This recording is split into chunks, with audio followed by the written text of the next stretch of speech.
Hello guys, welcome to this video.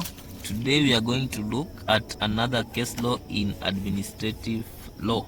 The case that we are going to look at involves the Ministry of Agriculture, Fisheries and Food, ex parte Hamble Offshore Fisheries Limited.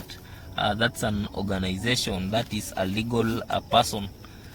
We continue. In this case, the key point here is that substantive legitimate expectations under which the courts will protect substantive benefits of the applicants. So in this case, this is a very important case law on legitimate expectation, whereby legitimate expectation refers to the expectations that people have on the government and public bodies. They are expected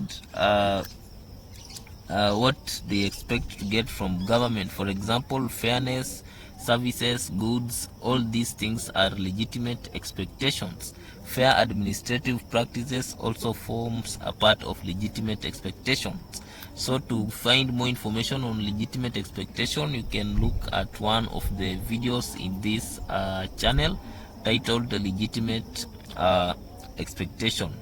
That notwithstanding, we continue with this case, whereby we see this organization, Hamble Offshore Fisheries Limited, had legitimate expectations of doing business the same way.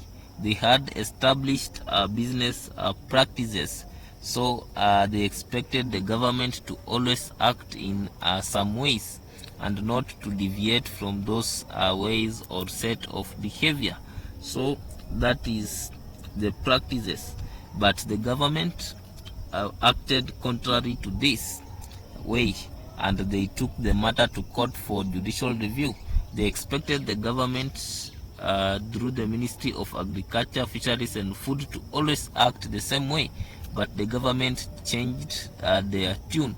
So the matter was taken to court for judicial review, and here is what the court said. Practices do not always give rise to legitimate expectations as promises do. The character of practices make it impossible to always create legitimate legal expectations. So the judge, that is Sedley, noted something very important.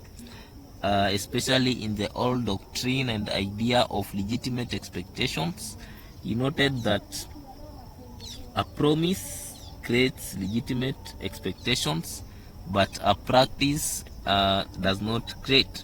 So practice here should be understood in the context of time, whereby we have long-standing business practices.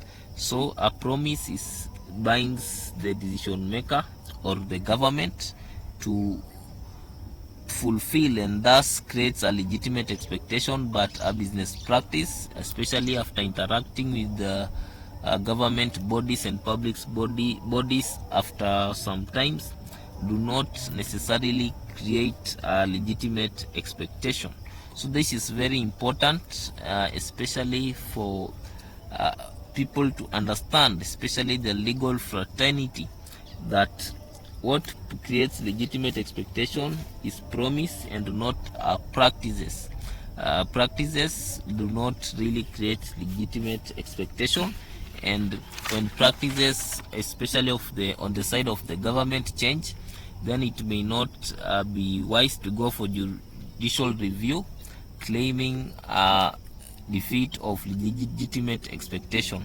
Thank you for watching this video. If you have any other cases that you would like Thinking in Politics to cover, please comment and we will do it immediately. Thank you for watching this video. Like, share and subscribe.